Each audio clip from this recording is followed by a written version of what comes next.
Prepare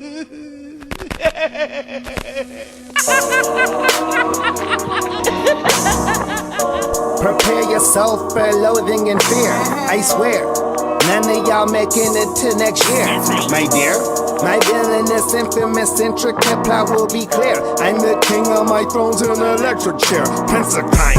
My venomous mind is foul sublime. It's my time. My henchmen are armed. My plan is designed to be foolproof. So what can fools do to try to stop this? I might even hold the mayor hostage. Remain cautious. Who's that peeking in my window? Me, bitch.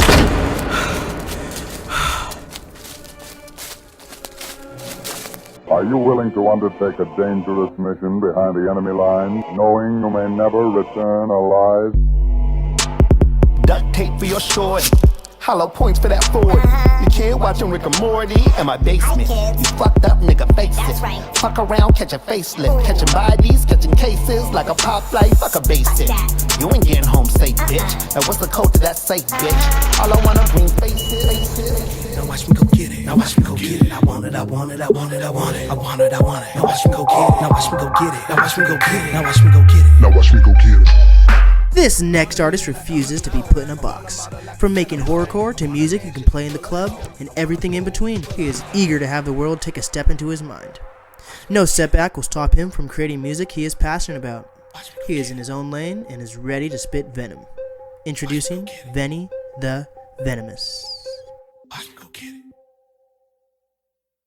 Welcome back, everyone. This is DJ Blake, keeping you up to date with all the hottest hip-hop news and sneaker talk. And today, I'm with a very special guest today, the one and only Venni The Venomous. Hey, thank you. It's good to be here. Now, I've been super excited for this interview, and it's actually, you're my first when it comes to this.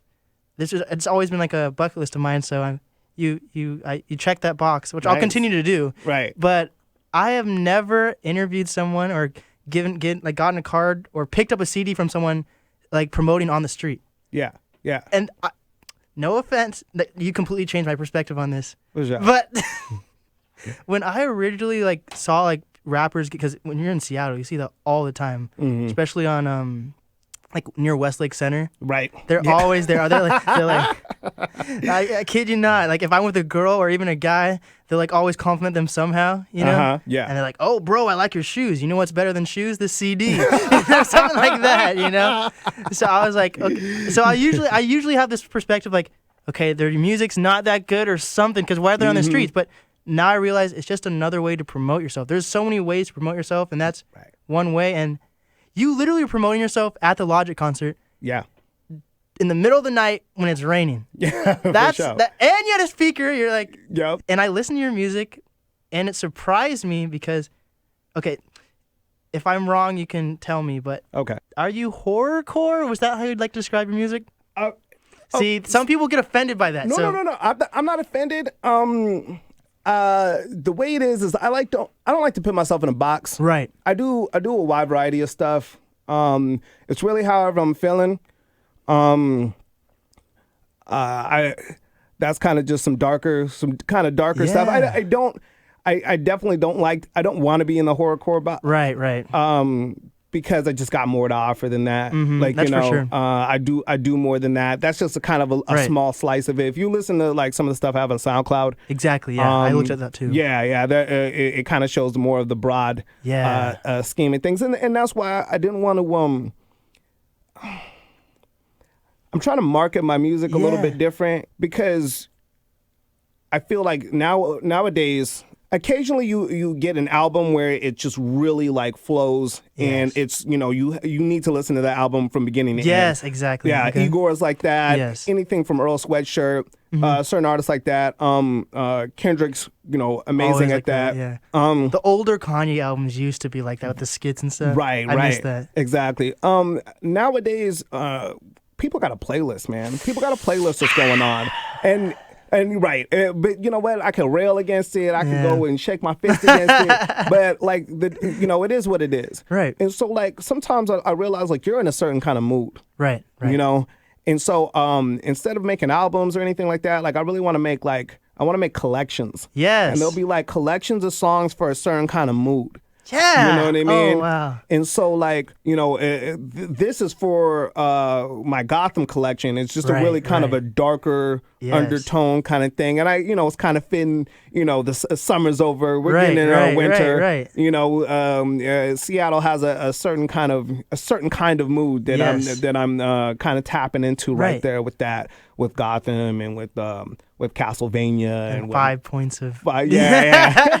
No, the thing that I do like about horrorcore though, and the only thing, okay, I'll tell you what I like and don't like about horrorcore. Mm-hmm. The thing that it's not even a bad thing not to like about horrorcore. It's just that you're right about this. Horrorcore artists get trapped in like a box almost, and they could only like portray their music to a certain crowd. Tech Nine is a perfect example of kind of breaking out of that box. He's still under like strange music and all that, right? But he started out way more horrorcore, and now he's not friendly. He's definitely not a friendly. Music isn't friendly, but like it's changed. Yeah. Tyler the Creator, you brought him up. He like started out in horrorcore, and he's like, I can't be in this box. Right. And now he's out of it.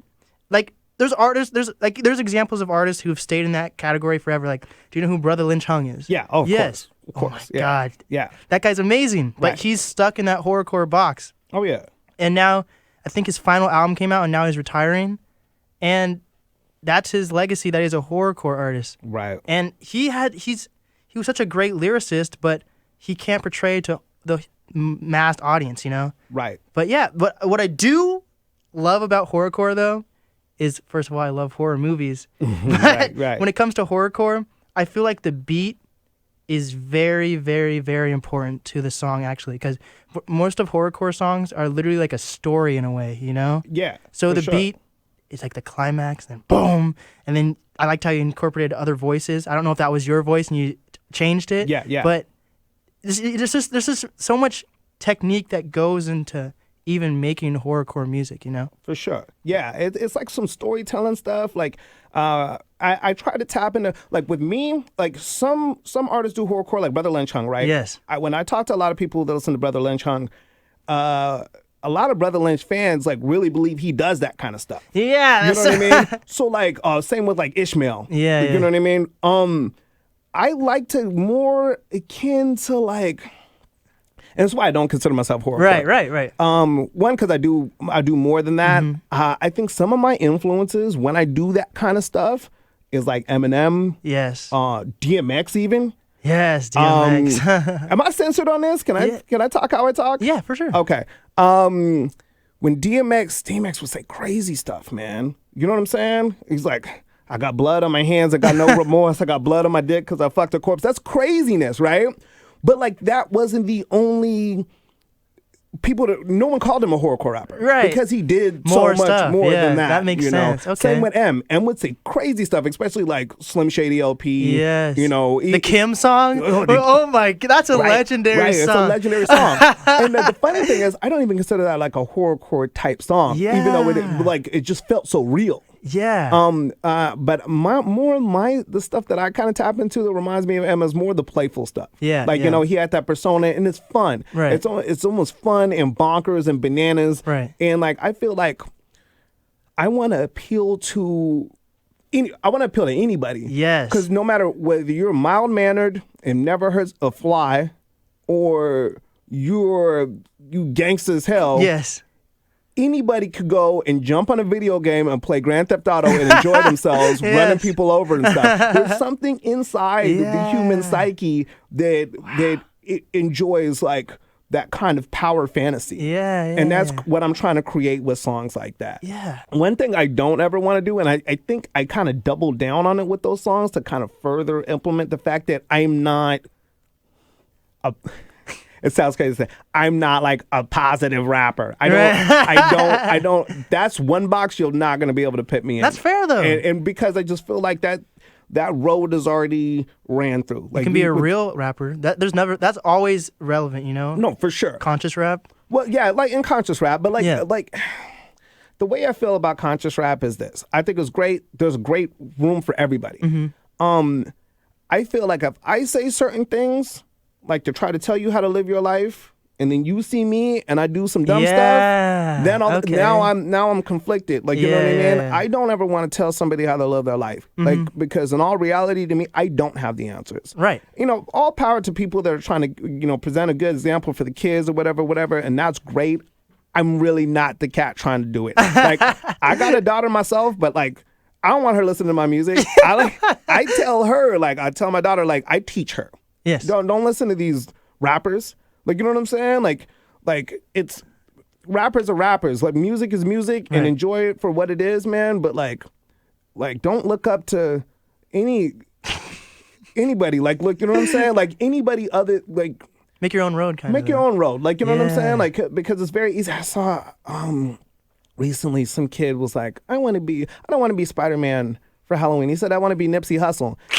And I know there's a lot of people like, oh yeah, that's awesome. And like me, I was like, eye roll, right? because I'm like, and Nipsey was dope. It's no disrespect to Nip. I hate the bandwagon though. I hate the hate bandwagon. it. I've listened for so long, and then people are like, Right, now all of a sudden you jump on this and bandwagon. then you ask anyone that, oh, he was so great for the community. Okay, so you just know that because it was in the news. Right, period. There's other rappers, there's tons of rappers that go out and do things in the community. You're not going to recognize them until they're dead. Right. You know, now he's dead. Now your kid wants to dress up as him. You know what I'm saying? He's just copying your dick riding. Yeah. You know what I mean? Yeah. So like I don't appreciate. I just don't feel that, man. Like and Nipsey was a good dude, man. As an 8-year-old child, I don't try to have your kid emulate. My kids don't get the wrong lesson. Like, you know what I mean? Like, he was a gangster, though. Like, you know, and that kind of stuff, like, caught up to him. Right. And much respect to him. But, like, don't have your kid follow him on that road. Right. I'm sure Nip would say, don't try to follow me on that road. Exactly. Have your kid dress up as Dr. Such and Such. Or, you know what I'm saying? Or President Obama. I don't know, man. You know, like. But that gets into blackface, and if you're white. Yeah. You can't be Right, no, true. Not as a white kid. A white kid should be Nipsey Hussle either. I'll maybe accept Black Panther, but because you got a mask on, there like, we you go. know. But like I don't want that. I don't want that. Right. I don't want to ever come off like where I'm like, oh, that feels phony. Yeah. Like, you know what I mean? Like, you know, especially like a lot of male rappers. Have a tendency to, when they do conscious rap, to like tell women how they should live. Yeah. And like I have a real problem with that. Like, you're a man, like, bro, like you know, like it's almost like a white rapper coming out trying to tell black people how to live. Yeah. I get that. You know, that. It's a weird like you know what I'm saying? I get a little like about it, you know. When I say things in my music, there's realness in there. Okay. For sure. It's all from me. I'm not making it to appeal to anybody. I really make the music that I want to listen to at any time. So that's why it's real. Right. It is entertainment as well. Right. There's that, but there's pieces of me, like as in like life things that you might not even notice. I like that you know, maybe someday like I'll have an interview, I'll talk about things where I'll be like, yeah, man, that's some things I really went through. Right. Or that, you know what I'm saying? That's where I tap into that. That's where that came from. But like, you know, even Jay said, man, believe half of what you see, none of what you hear, even if it's spat by me. You know what I'm saying? Yeah. With that said, I will kill niggas dead, right? And so like, you know, I'm just trying to tap into a mood and a feeling, man. I got more than just this Gotham collection that's coming up too. I also want to do. I'm a geek. Yeah. You know, I'm a geek, so like I really love comics and. Hey, I collect those too. Yeah, so I'm a big influence. I'm really influenced by that. My next collection, or a future collection for sure, is going to be called Atlantis. Oh. And I got a song called Aquaman. Hey. That I got coming up in the future, and it's gonna have a whole different vibe to it. Like, you know what I'm saying? That's cool, but yeah, like I definitely don't consider myself a horrorcore rapper. Right. But people that like that have something to listen to. Yeah. There's this one dude, and he was like, "Damn, yeah, he heard my song, he hit me up. I got some feedback, and he was like, yeah, I love horrorcore. And I was like, yeah, I'm not gonna argue with him. Like, yeah, thanks. Like, you know what I'm saying? Like, yeah, I mean, like, I feel it. I understand why that appeals to you, because it, you know, it's definitely, if we look at rap like film genres, like movie genres. Yeah, that's what I like to think. It's rap, there's so many subcategories for rap also. That's the thing. It's like a genre and a subcategory for that genre. Exactly. It's huge, and Right. people don't realize that. Yeah. Oh, for sure. That's why I don't really like mainstream, because you just, like the top 100 even. There's so much, there's way more music, and even, in my opinion, better artists than the top 100. I used to feel a certain way when it comes to rap. I used to be really particular. I used to be really like snobby. I used to be like, oh, no, that's not hip hop. I used to really be on that. Right. There's a couple things that really changed me. I think the one big influential thing was when I met KRS-One. I was a huge KRS-One fan, and this was the time that KRS-One was beefing with Nelly. So this is a long time ago. It was when Nelly was popping. And you know, we're all a bunch of KRS-One fans in there. We're out, you know, it's a Q&A with KRS-One before his concert, and I was like, or some other dude was like, you know, he said something about Nelly, like, yeah, Nelly sucks, or whatever, you know what I mean? And KRS-One said, yeah, you know, you can feel how you feel about him. He's definitely not one of my favorite artists, but he was like, you can't say he's not hip-hop. Yeah. I am. He was like, it might not be good hip-hop, but you can't say he's not hip-hop. Like, this is the genre. Like, you know what I'm saying? But like, so that was the first thing to at least make me recognize cats as hip-hop. I stopped saying that's not hip-hop. Okay. That's one thing. Right. The second thing is, I remember, man, when I was writing, I was just trying to just kill it. Every verse, every song, just kill it, murdering it.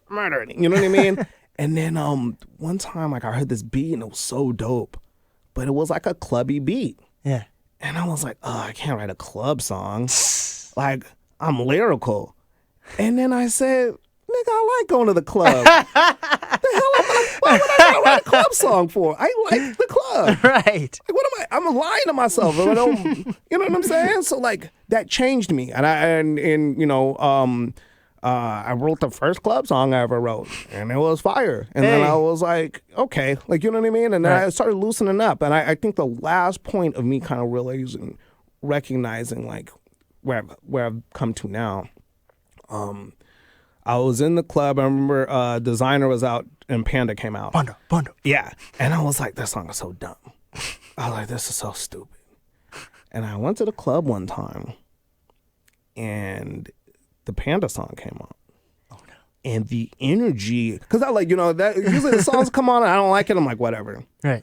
The energy was so infectious.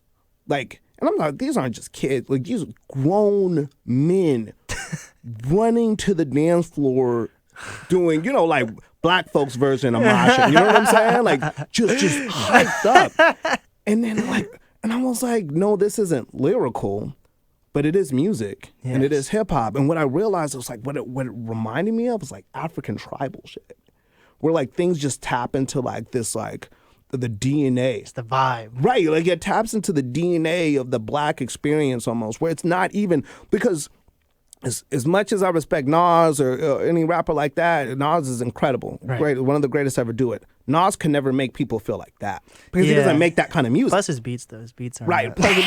Well, I couldn't even imagine how Nas would rap on a song like that. like so some songs aren't meant to be. Some artists aren't meant to be. Right. Okay. Like, you know, they're meant to be a certain thing. So like, that's fair. I feel like hip hop is so great because there's such a wide variety of it. If you want to listen to some mainstream stuff, regular, you know, club party stuff, you got that. Right. You want to listen to something deeper, you got that. Right. You want to listen to something way far off, left field, weird, you got that. Like, I think it's the most fleshed out, the most complex musical genre. It's a melting pot. There is. Period. Yes. No other musical genre touches it. If we talk about how maybe rock music, because there is a huge variety of rock, but rock's been out for centuries almost. Yeah, rock's been out for way longer than hip hop. You know what I'm saying? Hip hop was born in the late '70s. Like hip hop is Curtis Blow. Right. Hip hop is really in its almost teen years. Almost teen years. Not even teen years. Like it's pre-teen years. Right. You know, adolescence. Right. So the fact that it's just so broad and there's so much of it, and you know, I feel like really, like, if you say I don't listen to hip hop, it almost is like you saying, I don't watch movies. And that's weird. But you could do that. Like, there's people don't watch movies. But I'm like, that's kind of weird. Because you're really missing out on, there's something you're going to like in there. Right. Or like when people say, I don't play video games. Like, okay. You play Candy Crush, though? That's a video game. I'm sorry. You know what I'm saying? Yes. You play whatever weird game you're playing on yourself. It's a video game. Right. They're all video games. Right. So, same with hip-hop. There's so much of it. There's something that appeals to everybody. But and I don't want to make music that appeals to everyone necessarily. Because it's almost selling out in a way when you try too hard for that. Exactly. Your audience comes when you're passionate about what you're doing. Exactly. And I'm not going to mention certain artists, but there's certain artists to me that I'm like, you're trying hard to make. Yes. You're trying hard to appeal to everyone. Right. And I kind of want to be the anti that. Yeah. Like, I kind of want to be the dude where you just got to respect it. Like, damn, man, he just don't give a fuck. Right. Like, you know what I mean? Like, he just does not care. Right. And that's really what I'm going for. Because, when I look back at this, hook or crook, if I got to blow or if I didn't blow, I'm always going to be able to say I did it my way. Right. But what are your opinion on artists? I like to use Juicy J because I really like Juicy J. And he's been around for so long. Yeah. But he's one of those artists also, like, he's married. I think he has a daughter now. But he still talks about, like, strippers and stuff like that. What are your opinions on rappers who are actually have a great family life and home life, but then they're rapping about stuff that they're not even a part of? But I'll say this. 50 Cent said a really interesting thing one time. I think it was 50 that said this. He said, people asking me why I still rap about gangster stuff or whatever, because I'm rich now. He's like, but you got to understand, I lived 20-something years in the hood, broke, selling drugs, doing these kind of things. So if I'm diving into experience here, I'm going to go to where I've had the most experience. Okay. Not just necessarily just rap what my reality is now. Okay. Also for the very obvious fact that ain't nobody want to hear that, man. Like, nobody wants to hear about your family life. I mean, like, Chance the Rapper's album. Right. Okay. But Chance hasn't put himself in a box. Yeah. Chance actually has put himself in a box, but it's a positive box. Yeah, I see that. You know what I'm saying? Like, so Chance could go and rap about like his family and his mom and his girl and whoop, and we're in there, right? Juicy J does, people be like, what the hell? You know what I mean? Yes. I love 50. 50 is my dude. 50, like, there was times like, in the hood, like, where like 50's music helped me get through because it gives you strength through that. Like, you know what I'm saying? I don't want 50 to come out with a old Will Smith, like just the two of us, between him and I know he loves his son. I can tell on Instagram. I'm not trying to hear a 50 just the two of us song about his son. Like, I'm just not trying to hear that from 50. Okay. Jay is one of those artists though that Jay could really rap about whatever. Dude, 444. God, 444 is incredible. Man. He's shown himself to be one of the most just. That's why he's a billionaire, dude, because he's passionate about what he does. He didn't sell out. And that's also why he's one of the greatest of all time. Yes. Because he's able to actually, like, morph. His music is able to change, but not change who he is. Yeah. Like, you know what I'm saying? And it's incredible, man. 444 is like, I'm like, you want lessons? You want life lessons? Listen to 444. Right. And it never felt like, oh, this dude's trying to preach to me. It felt like the big homie was really teaching me something. Right. It didn't feel forced. It didn't feel fake. Right. And he talked about his mistakes as well. Yeah. So he didn't act like he was perfect. Right. Like, learn from my mistakes too. Yeah. You know what I'm saying? And that's what felt great. Unlike some of these like conscious rappers or like super positive rappers where I'm like, damn, bro, you don't do nothing wrong. You just above reproach. Right. Like, it almost feels like some of these rappers, like, I can't even have fun with you. Yeah. Do you even have fun? Like, you know what I mean? That makes sense. Sometimes I'm like, I'd rather dance with the devil sometime. Like, those dudes is having fun. You sitting there talking about how everything sucks. You know what I'm saying? Yes, like, that's fair.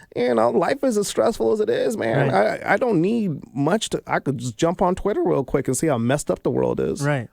And I'm down with an occasional song talking about some deep stuff, but like, too much of it, man. Like, my brain starts getting numb. Yeah. Unless you're a really special artist like Kendrick.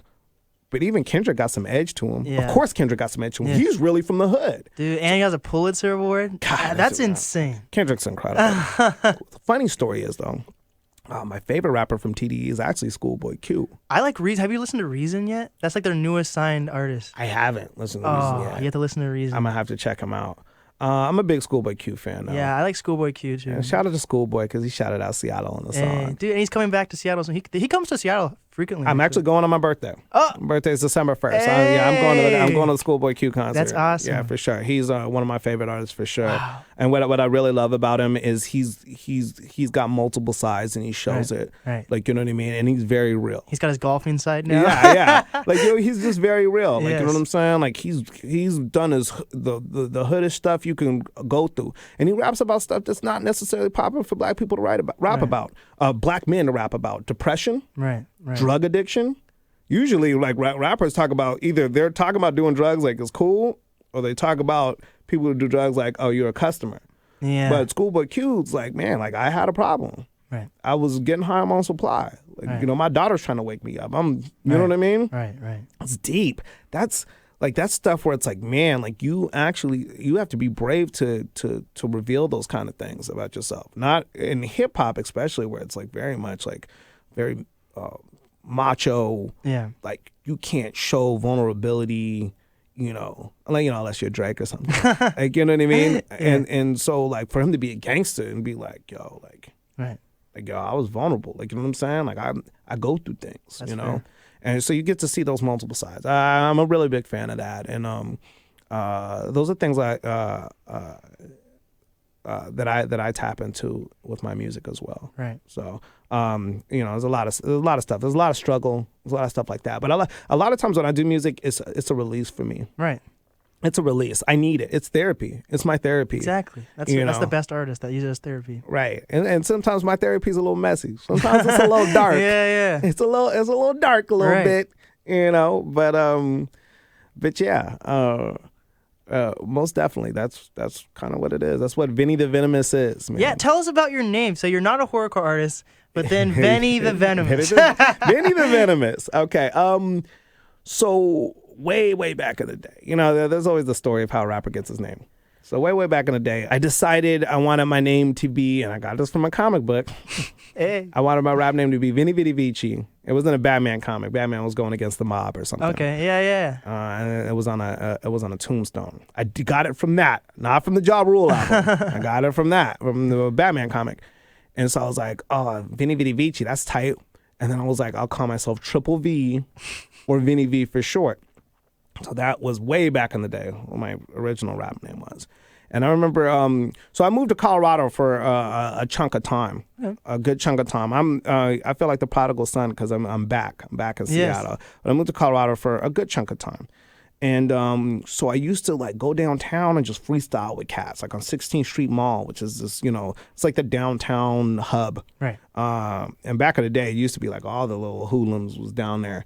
And so in front of Taco Bell and stuff. So I would just go there and get in a little freestyle, like not battles, but more like sessions. Right. You know what I'm saying? With cats. And I got in this little freestyle session with these cats. And I don't even remember the rhyme, but I was just off the top of the head. And I was like saying what the V stands for, Venni. I was like, Venni the this and Venni the that, Venni the villainous, Venni. And then I said, Venni the venomous. And this dude was like, what? And he used to go, every time I would see him after that, he'd be like, Venni the Venomous? Venni the Venomous? Like, he was like, yo, that's tight. And he would introduce me to everybody as Venni the Venomous. And I was like, it just became Venni the Venomous after That's that. fair, yeah. And I was like, oh, well, he flows off the tongue. It's tight. I spit venom. It's perfect. It matches me. Yes. So Venni the Venomous, man. Yes. Yeah, I think the best rap names are rap names somebody gives you. Yeah, that makes sense. Yeah, that's yeah. You know what I mean? For sure. There's some rappers got names where I'm like, bro, you thought too hard about this, or not hard enough. Like, you know what I mean? Like, it's, or a mix of both. Right. But yeah, man, Venni the Venomous. Right. Now tell the audience and me about your background, because that's what we're here for. You know? Yeah. So I from Tacoma. Okay. I was born in Tacoma. A lot of artists down there, for real though. Yeah, I was born in Tacoma. I don't remember much of Tacoma, to be honest. My dad's from Brooklyn. Hey. My mom's from DC. So I was born in the military base there, and they broke up young. Yeah. My mom had me at 16. My dad was 18. He went off to the military. He didn't come back right after. He didn't come back right in the head. And he was just, and that fool was a gangster. He was a pimp. So he got off his 4-year tour and just started pimping and being like a hood dude and not seeing me. I think I remember him like one time, like when I was like 7. So my mom moved us to Federal Way. She was like, we got to get out of Tacoma. Well, not like Federal Way, it was much better. And but we bounced around a lot. We moved around a lot. All my family's out here. Was it her trying to give you more or just finding a different living situation? I think it was a mix of both, man. Growing up was real chaotic, man. I saw as a kid more eviction notices than I could count. Right. Like it used to be a thing that like as a kid I'd be like, I thought about this. Like how am I like 11 thinking about, man, how many eviction notices have I seen? At 11 thinking about that. So in a way it was my mom trying to figure things out, and then she was young, man. She had dreams of her own too. Right. Like my family's real hood, and my mom was like the first to graduate college. She wanted to separate herself from the rest of the family because she was like, I'm not going down their path. I was a big setback for her. Right. So it made it tense. You know what I mean? Because I think there was some animosity. Right. I know there was animosity. I see that in kids all the time that have kids young. Right. A lot of people try to say, oh, it's fine, but having kids young is a huge setback. It's a huge setback, especially if you don't have a good family support system. Yeah. You know what I mean? It takes a village, and it really, really does then. So if that's not going on, and my mom is trying to graduate college. Right. She did, graduated UW. Wow. Which is no joke. Single parent mom. So much props to her. But it was tough for her. So we ended up, when I turned 13, she was like, we got to get out of here. Which I hate. I hate it. I hated that we moved. Right. When I was 14, we moved to Colorado. And I lived in Denver, and my God, man, I've never been so, I never lived down south, but I've never been so harassed by the cops in my life. In my entire time in Colorado. I caught 4 felonies at that place, man. That's the only reason I stayed in Colorado so long. It was just constant. It was just them trying to they got a 99% conviction rating for a reason, So I was just always stuck there. Then I had a kid there, and I was like, man, but I always wanted to come back home. Came back in 2012 for a bit, had a big setback, but more than anything, I missed my kid. Right. So I went to Colorado, and I was doing music out there, and I was making some noise. Colorado's version of The Stranger is called The Westward. Okay. And I was in the top 10 of The Westward, musically. I got a pretty, at the time, I got a pretty high profile rap beef with a pretty high profile local artist. I guess the closest I could consider it out here is to I don't want to give them any props. They're whack. That beef still ain't over. They're trash. I'm in a different state, and they're still trash. I'm not even gonna put their name out there, but I guess if you said not quality wise or anything, just what they mean to the area, like Sam Looch, you know what I'm saying, or I'm not gonna say blue scholars. Blue scholars means way more than what they meant in Colorado, but still, they were a big name out there at one time. You know what I'm saying? There's anybody was paying attention to local rap, and local rap is trash in Colorado. But sorry, it's Colorado. There are dope cats out there, but I'm just saying there's a lot of trash, a lot of whack rappers out there. I think there's a lot of talent out in Seattle. Yes, that's what I'm seeing too. But the thing is, not all of them are connecting, which is probably a big problem right now. So that's what this podcast is about. It's a big problem, yeah, for sure. There's a lot of dudes I really respect out there. I really respect Nacho Picasso and the whole Maury Gang thing, Avatar Darko. I respect what Lil Mosey's doing. Don't like what he said about Seattle artists. Yeah. But anybody that's out here doing it, There's very passion-driven people out here. it's very passion-driven people. This is a musical place. Music is in the DNA of Seattle. Jimmy. You go back to. There's just so many. Quincy Jones lived out here. Yeah. A lot of cats don't even know stuff like that. Even like Ray Charles isn't from here, but he had a little history in Seattle. Like there's a lot of Seattle musical history beyond grunge and Nirvana. Right. All respect to that, of course, too. Right. But there's just so much. I can't wait to be part of this resurgence. Yeah, it's a wave. Everyone can see it. It's small, but it's happening. But yeah, it's a small. It's that's happening. That's how a wave starts small. Like, you know what I mean? There's a lot of cats out here. And, I'm not going to be one of the cats that disrespects Mac. Macklemore really, he really did his thing, man. And I really love it because he did it independently. Right. I wasn't even originally a Macklemore fan. When he was Professor Macklemore, I don't like backpack rap. I don't like it. I don't like it. I don't like Atmosphere. I don't like Slug. I'm sorry. I know people are going to be mad at me for that. I don't like it. And so when I like old Macklemore stuff, I was like, so overall boom bap raps, and I'm like, boom bap beats and stuff. I'm like, this is boring. But he got with Ryan Lewis. Ryan Lewis was making lush beats for him. Yes. Made him have to flesh himself out as an artist, and he became. I personally consider him a dope artist. He's a dope artist. All the hate, fuck that. He's a dope artist. And as a white rapper, he's one of the few white rappers to really attack racism. And musically. Like, M's had the ability to do it and has never really done it. Macklemore with White Privilege and White Privilege 2 are some of the dopest, deepest songs I've ever heard. And a song is dope when you're a white dude and you're rapping about, like, white privilege and how it's messed up in the world and the media is attacking you like you're doing something wrong. I was like, oh yeah, you're doing something right then. Right. So much props to Mac, Travis Thompson, props to him. And like, I love that he's doing things and representing for underrepresented minority group, which is Native Americans in hip hop. Not a lot of Native American You seem very connected with the Seattle area. See, like very wise with a lot of hip hop, like, You can pull up a verse in your head and relate it to what we're talking about. See, this is the type of people I love in general. I consider myself a student of the game. Yes. See, that's important. When I learned to rap, when I really learned, I think innately I had like some skill for it to do it. Like, you know what I'm saying? And I used to play the trumpet, and I could read music. But this dude put me up on game. He was like the big homie. Like, you know what I'm saying? He put me under his wing and really broke down to me like 16 bars, 8-bar choruses. And this is how you structure a song. In Tacoma? No. This is Cat was from Mississippi, but like I met him in Colorado. Oh, okay. And he really broke it down for me. And he also taught me, he's like, listen to this guy. Listen to this rapper.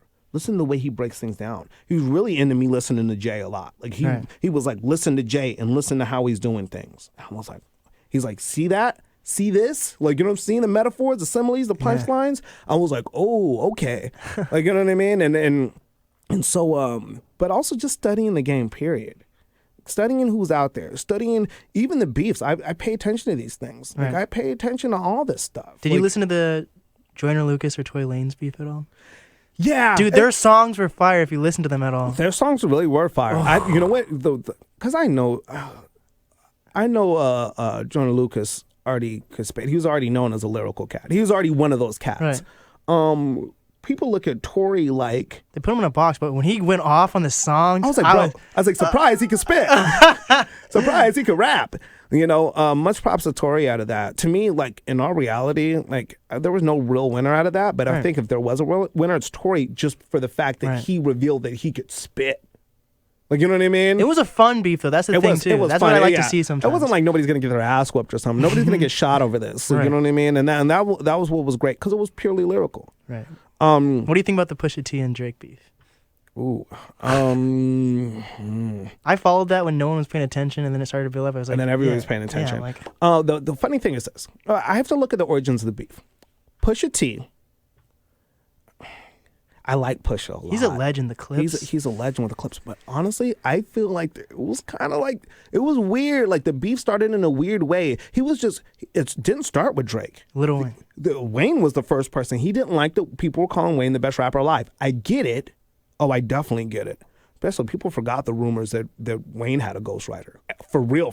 Like Wayne, you know what I'm saying? The rumors that a dude from Philly, I forgot what his name was, man. I'm spacing. I'm having a follow him on Instagram. I can't believe I'm forgetting. But that he was ghostwriting for him. Right. And so I did notice a change. And I used to be a huge fan of Wayne, but I did notice a change between 500 Degrees and the Carter one. I was like, I just recently listened to 500 Degrees and the Carter one. I was like, yo, it's like a different rapper. Right. But he does I listened to some interviews. A lot of songs he does lately, though, he also just freestyles and doesn't even write his lyrics sometimes. Supposedly. Allegedly. I like him. I'm not gonna lie. He's my favorite rapper. Okay. I mean, it's tough for me because I grew up really loving Wayne. Right. And I still respect Wayne. I see what you mean, though. And Wayne still has songs where I'm like, recently with songs where I was like, oh God, that's dude. Drake's fire. Ghostwriter I love Drake's Ghostwriter. Quentin Miller. Well, what can I say something? Let's dive into Drake real quick and ghostwriting. I don't let nobody write nothing for me. I don't let nobody give me suggestions. Me writing for me is very singular. And I had a group that I used to rap with. And one of the best dudes that I've ever rapped with, I helped him write a good chunk of a verse before. Right. Like, you know what I'm saying? We were going back and forth with his verse, and I was like, what if you said this? Boom, boom, and I'd throw 4 bars on there. Technically, I'm a ghostwriter. And he's dope, though. Right. Like, you know what I'm saying? But I helped him because I put there's at least 8 bars on that 16 bar verse for me. Yeah. Like, you know what I'm saying? But I'm not going to be like, oh, man, I go for it. Like, you know what I'm saying? Because I'm like, creativity works like that. Back in the day, back in the Motown days, these guys that we look at, these Motown legendary artists, amazing artists, they weren't just writing stuff in that room. Bro, the Motown way of making music was in a room. There's other writers. There's the dude that make the beat. There's other people that, it was kind of like everyone was coming together. Right. And I personally believe, because Drake used to ghostwrite himself. Mm-hmm. He was before he got big rapping, he was working for Dre to help make the new Dre album that never ever came out ever. I know you're talking. But I believe, and this is just the way he does it. I believe that what happens is Drake has a boardroom type thing. There's maybe 4, maybe 5 people. Kanye does this too. He admitted it. And they play the beat and they're brainstorming. Right. But I believe Drake is the maestro of it all. I believe he'll take a suggestion and be like, oh, that's dope. But let me do it like this. Right? Yeah. Because he has a golden touch. He has a Midas touch. Same with like Dre with making beats. Dre didn't solo make beats. Like back in the day, Dre did, way back a long time ago. Bro, what was that group he had? Oh my. Oh yeah, that weird group. That would be back in the 70s or whatever. They're Wrecking Crew. I don't even know what it was called. Something Wrecking Crew. But Dre has a group of people. Same with Timbo. They got a group of people and they're helping them make these beats. Right. But he's the maestro. He's the dude with the golden ear. Yeah. Like he's like, ooh, but then I do this. And then everyone's like, oh, that's genius. Because it is genius. But like, Drake is not the kind of rapper where he's just in the room. You know what I mean? Right. He probably does write on a regular basis. But he goes back to that boardroom with everybody else and creates something great. Right. Like, and which is why, and people can say it's cheating or whatever, but he makes hits because of it. Like, you know what I mean? He's definitely not in a box. Yeah, he's definitely not in the box. And much power to him. I couldn't do it, one, because I don't play well with others. All right. Like, I just don't. I don't see you as a poppy artist either, though. Yeah, I mean, like, I like making, I listen to a wide variety of shit. Would you sing like? Nah. My voice can't even, that's not my style.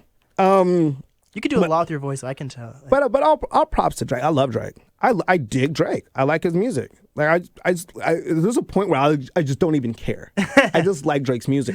So the thing with Pusha T going at Drake like that, I was like, it's not a genuine dislike. Like, I mean, I get it. You're upset. It's not even. that's easy pickings for you, Push. As lyrical as you are. But Drake's a crafty motherfucker. Yeah. So like it wasn't like shooting fish in a barrel because Drake's crafty. Look what he did to Meek. He made Meek look dumb. Dude. He made Meek look real dumb. And they came back together though, which I was happy about. Right. I Me think too. I think the Game honestly had a better like beef song with Meek than Drake though. The Pest Control. Did you listen to that song? I hate the Game. What? I hate the Game. What? I dislike him so much. I think he's so overrated. What? He's not really overrated now because he fell off. But he didn't fall off. The reason he has his last album supposed to come out, Born to Rap, but he it's disgusting. He had a sexual assault charge on him. Yeah. For $7 million, so he can't really put out anything right now. He's a real deal piece of shit. Here's the reason originally I don't like him. You know I'm a big 50 fan. Yeah. Of course I'm gonna pick my sides. Oh man. But also, I believe in loyalty. Okay. I believe here's one thing. If I don't like a rapper, I'm not gonna sign to you. Right. Even I could be on the bus. I could be working at McDonald's, and if a rapper I can't stand, you could be as famous as you want to be, and you're like, bro, I'm signing you right now, man. You're part of the crew now. I'm like, nah, I'm good. Thank you though, because I know that I'm gonna hate myself for it, Right. or I'm gonna split off from you and do some. That's not even in my character to do no shady shit. Right. What Game did was shady. Now, he acted like he wasn't really down with him from the get-go. He was just doing this because Dre was about to cut him off of Aftermath. And he was like, well, 50's hot. G-Unit's hot right now. He was like, 50, take him, put him on G-Unit. You know what I'm saying? 50 was like, okay. Did it. You know 50's 50, though. Fifth is fifth, and he's got the beefs that he's got going on. I'm sorry, man. The way I am, I'm a loyal dude. Yeah. I've been loyal to cats for less than you making me rich. Like, you know what I'm saying? Like, in all reality, let's not mince words. 50 is the reason Game is where he's at. Yeah, that's true. We could say it's Dre, but he was already signed to Aftermath and almost got dropped. How many people have gotten dropped from Aftermath? A shit ton of people. Like, you know what I mean? 50 is the reason why Game is, even anybody even knows him. Even if you didn't agree with Fifth, with who he was beefing with, loyalty above all else. I'm a straight dude. Loyalty above all else. That's shady. It's weird. You don't bite the hand that feeds you. Especially because you want to, now you want to be 50? Like you know what I'm saying? You could tell like the whole whole campaign was just whack to me. That was stupid. I'm not going to You know what I'm saying? I was not feeling that. Like, you know what I mean? So like right now when I don't like a rapper, it's usually over some like moral kind of things that's fine. and not like their rap skills. Yeah, because that makes sense. you know, because like to me, if you made it to a certain level, bro, you made it to a certain level, bro. Right. Like, you know, there's this, what's that rap reality show that's on, a rap reality game show, whatever, that's on Netflix? Oh, I forgot what it's up. But Quavo's on it, right? It's not Rhythm and Flow. Yeah, something dumb like that. Quavo's on it. He's one of the judges. And no disrespect to Quavo or whatever. I'm saying that, but then when you say that, you're always going to say something disrespectful. Right. So, Quavo, this dude's rapping, and people are going out there. This is their dream. This is their heart and soul. They're getting out there, man. Brave people that 90% of people aren't going to have the guts to do these things. Right. Even if they're trash. Right. Which is an opinion when it really comes down to it. This dude's rapping, and I didn't even hear the whole thing, so it's really unfair. The little commercial that they put, I didn't hear the dude's whole rap. Maybe it was dope. Maybe it was all right. Like, I don't know. I know he was trying to be lyrical. I do know that. You know what I mean? But they tried to make it like he was whack. So dude was like, yeah, man, his name was Lyrical Gifted or something like that. And they're like, oh, where'd your name come from? He was like, well, I just feel like, you know, like my gifts are a gift from God or something. And he was like, well, maybe you're gifted, but not at rap. And I was like, Quavo said this. That's heartbreaking. And I was like, first of all, it's heartbreaking. I was like, second of all, Quavo, you can't rap for shit. Like, you're not a good rapper, bro. Like, you know what I'm saying? You make hit songs. Yes. You make catchy hit songs that have dope beats to them. Whoever's responsible for their beats, primo. You're not a dope rapper. You are the last person that should be saying anything about anybody's lyrical skill. It bugged me. You know what I mean? Because I'm like, this dude's out there. Man, he's putting his heart out there, man. I don't like that, man. I don't like that. So, like, but anyway, because you're always going to have cats, man. Like, the homie told me, not everyone's gonna love you, not everyone's gonna hate you. Find the people that love you. You know what I'm saying? So like, I've had cats that be like, love my shit, and I've had cats that say I was whack. It doesn't bother me. Like, you know what I'm saying? Because I know what I could do. Right. I know what I am. It's your own journey. You know what I'm saying? Yeah, real talk, man. And not everything's everybody's cup of tea. Right. And if you run around chasing a rapper that other people, like, you know what I mean? Like, I see cats and I could tell they're running around chasing J. Cole. They're running chasing Logic. They're so trying to rap like them, trying to be that image. I see that bro, too. just be you. Exactly. It's way more comfortable to be you. Right. You're going to be uncomfortable as hell trying to be them. And People can see when you're faking they it could too. see. They can see Wow. you're never gonna be where you want to be until you figure out you and your voice. You're not the next J. Cole, you're the next you. Be the next you. There we People go. gonna respect it, man. There we go. You know what I'm saying? DMX is him. Right. Can you imagine if DMX was running around trying to be Jay at that time? God damn! Like, I love X, man. I just watched an interview with him, and he was like, man, I make these songs, man. And people make songs for different things. He's like, I make songs like, when you're mad, you want to beat somebody up. He's like, can you imagine being happy all the time? People taking advantage of you all the time. Right. Like, that's dumb. Like, you know what I'm saying? I don't make music for that. Like, people have different feelings, different things. Like, same with me, man. That's why I don't do positive rap. Like, sometimes I don't feel very positive. Right. What do you want to use your platform for? There's a couple things. One is, I feel like this is where my talent is. For sure. I don't have all the answers. Right. No one does. Yeah, no one does. I feel like this is where my path is taking me. Right. I don't see anything. I'm not being a nuclear scientist anytime soon. Astrophysicist or something like that. That's not in the cards. Right. I know it's not in the cards for me to work some funky 9 to 5 bartending for the rest of my life either. Right. Like, you know what I mean? And maybe as I'm rapping and maybe, the door is open, maybe like something will enlighten me and I'll be like, oh, this is why I'm doing this. Right. But maybe I just influence people. Right. Not through necessarily how deep my lyrics are, but just that I made it. Maybe my story. Maybe, like just like the interview we had. Maybe somebody will listen and be like, oh, man. Yeah. Man, same kind of thing happened with me. See? Yeah. So I'm not quite sure. I know one thing, man. I want my daughter to never worry about anything. Right. So Family's important to you. Yeah. My child is the number one reason that I'm putting the effort in and not running around the streets like I used to do. Right. Like, you know what I mean? Because that's a dead end there. Right. Unless you're Scarface, Tony Montana or something. Like, you know what I mean? Like, that's just that's a fantasy. Like, like the end comes near. And if I didn't waste all my time doing that, who knows? I could have already been where I was supposed to be. Right. What a lot of these rappers rapping about, I was running around doing it. Right. Which held me back. Right. You know what I mean? Because getting locked up, man. I spent a lot of time writing music, but I spent no time like on it. Right. Like, you know what I mean? The things that you have to do in order to be out there. Now, like, I'm grown and I get what you're supposed to do. Now I'm trying to hustle double time. Do you make your own beats and everything, or how does that come? Like, what's your writing process and beat process? I don't make my own beats. I consider that like I have a newer school of But rap. you work well with your beats. Like, I'm not even joking. Like, you nail every beat that you use. Thank you. It's really important to me to find where your syllables place. Right. Are these producers from out here though? Yeah. Really? Yeah. See, that's what connections come in. People need to spread the love in a way, if that makes sense. Not saying like just give over these producers, but sitting down, like all these artists and producers need to sit down with each other, because there's artists in Tacoma, Seattle, Everett, Marysville. Shout out to Truth Studios, man. My boy Truth Studios be really killing it. He makes beats for me. He made the beat for Gotham. Right. Fire. Shout out Truth Studios.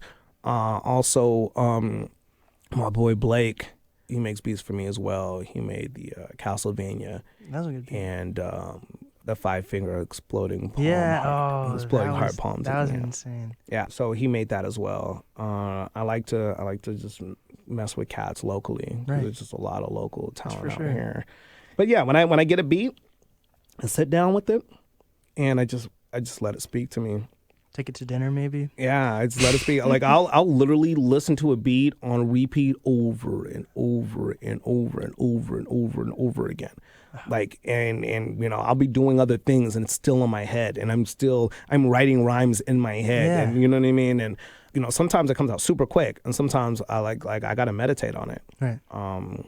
But yeah, that's how it goes down. I'm a traditional kind of lyricist where it's like I rap. Right, Like I'm the rapper. Like, you know what I Right. mean? I'm not the beat maker / rapper. Right. I wish. I probably could if I put my mind to it. What you're doing right now is great, though. I'm not gonna lie. Thank you. What do you think you need, though, to take it to the next level? Because you, for real, you have the beats, you have the lyricism, you have the passion, you have the personality. I think personality is huge in any industry. Yeah. I think that was one of the biggest problems of like Lloyd Banks. Amazing skills. He had a look. He had the whole thing. Personality is a fucking cardboard box. Sorry, that sounds so disrespectful. I like Lloyd Banks a lot, but like, you know what I mean. He's in music videos not smiling, just you know what I mean. Not even looking super menacing. He's just while 50 has all the personality in the world. Oh my! His Instagram is the funniest thing in the world. Hilarious. I think what I need to do right now is the grind of connecting. Yeah, that's what I want to help you out with. Yeah, I appreciate that. Connecting. Visuals too. I'm gonna work on making some really cool music videos. Seattle has everything out there. Literally, we have all the resources. We just need to combine all the resources. Exactly. So those kind of things, I think that this is one of the greatest times ever for an independent artist to really get out there and make your own road. For sure. If you as long as you have the pieces in place to do it, right? Because you can find your audience. Right. You can literally find them. Like they're there. There's a lot of saturation. There is, but there's room for everyone. Yeah. There's more people than there've ever been on this world. Yeah. So for sure. Raz. Raz B? Oh no. The local rapper Raz Simmons. I have to reach out. I haven't heard of him. Local cat. He's been out here forever. He just came from Europe. Oh yeah, I have an artist that I've been working with. Yeah. And he literally moved to Europe for a year, and he has a girlfriend in Europe, and now he's back. We just threw an event like 2 weeks ago. What's his name? His name's Noah Wykes. Okay, all right. And he's like a singer. He's really good. That's the thing. So also, I just want to tell you this. I'm connecting with all these people in Seattle, and earlier this week, the creator of this app called Who's Crowded was in here just to sit in. I met him just on the street in Seattle, and basically, he's a CEO of this app company, and this app called Who's Crowded shows where all the parties, DJs, rappers, singers are in Seattle. Oh. And it's in beta version right now. Like he's got his out right now. You can download it, but it's going through process and everything. It's like $1 million app that he's creating. It's like a lot of energy put into this. Oh, I'm downloading this. He wants the front cover to be like Google Maps of Seattle. You can just zoom in like that. Yeah. I'll show you afterwards, but just even if you're making connections with people that aren't even in rap, it's important. Like I'm throwing events with him now to connect with artists. So we're just throwing a lot of events like that. So you're definitely going to be welcome to events like that. Appreciate that. Thank you. We're going to stay connected, most definitely. For sure. And that's a big thing too, is the networking. Networking is huge. And I think in the past it was something I wasn't really good at. Right. Because I was just like I would go to do shows. Like when I was in Colorado, I'd go to do shows and I'm like, I'm not talking to nobody. Right. Right. I was like, you learned that fast. I was kind of a snob. I was like, no, you know what I'm saying? Because I was like, I rap better than all of y'all. Right. So like I would just go there and spit and be, I'm like, oh, I think you're like in my brain, I'm like, I think you're corny. I'm not fucking with you. But like, not necessarily networking with artists, but also networking with people beyond music. Exactly. It's such a huge important thing, and I'm learning this as it goes on. Right. I used to look like Tyler the Creator, like Taco. His homie Taco. He was the networker. He's the reason why Tyler became friends with the Kardashians. Friends with Kylie. With Kylie, yeah. With Kylie and what's her name? Kendall. That's what I mean. Kendall. Taco was the one that introduced him. Wow. Taco's the dude in the room at the parties talking to everybody. Wow. I'm not great at that. Like, you know what I'm sayam I'm not. Like, and sometimes you gotta. You have to know your weaknesses, though. You gotta know your weaknesses. Right. Sometimes like I'm an introvert with extrovert tendencies. I'm extrovert with introvert tendencies. Okay. One of the two. And so, I like to go out, but sometimes I like to go out and just be by myself. Right. Like I like to go out and just watch. Right. Like, you know what I mean? But like I need, sometimes you got to go interact. You got to hit it up with people and shake hands. And, You know what I'm saying? Yeah, you'll definitely fit into what I'm doing. this is for Seattle, and I just wanted to continue to spread because there's so much talent. There's thousands of artists in Seattle. Yeah. Believe it or not. Yeah. So this podcast can go on forever. Right, exactly. You just got to meet these people. So yeah. This is amazing. I love what you're doing, man. Thank I you. love what you're doing. Much respect. This is dope. There's a lot of voices out there. There's a lot of sure. stories to be told. Exactly. There's a lot of talent out here. So I think it's awesome. Do you have any final words for Seattle? Your boy's coming out here, man. Your boy's about to do some big things. I'm about to stir the pot a little bit. Venni the Venomous, man. If you ain't heard of me, man, you heard of me now. Like, you know what I mean? And you're only gonna hear me more. I'm coming. I'm about to spit venom. I'm about to do some big things, baby. Yes. Planet Venom, Extraordinary Gang, Seattle 206. It's filthy out here. Stand up. How do people reach out to you? You can Google me. It's Venni the Venomous, VENNI the Venomous, and I'm the only thing that pops up. Definitely. I'm on Instagram. You'll see my Instagram on there. I'm on Facebook. You'll see my Facebook on there. I'm on Soundcloud. I'm on Spotify. I'm on Apple Music. I'm on Google Me. I'm on anything that you can get music on. I'm on YouTube. It's legit. There we go. I'm out here doing it, man. VENNI the Venomous. This is DJ Blake and Venni the Venomous, baby. There we Hit me go. up. Hey. DJ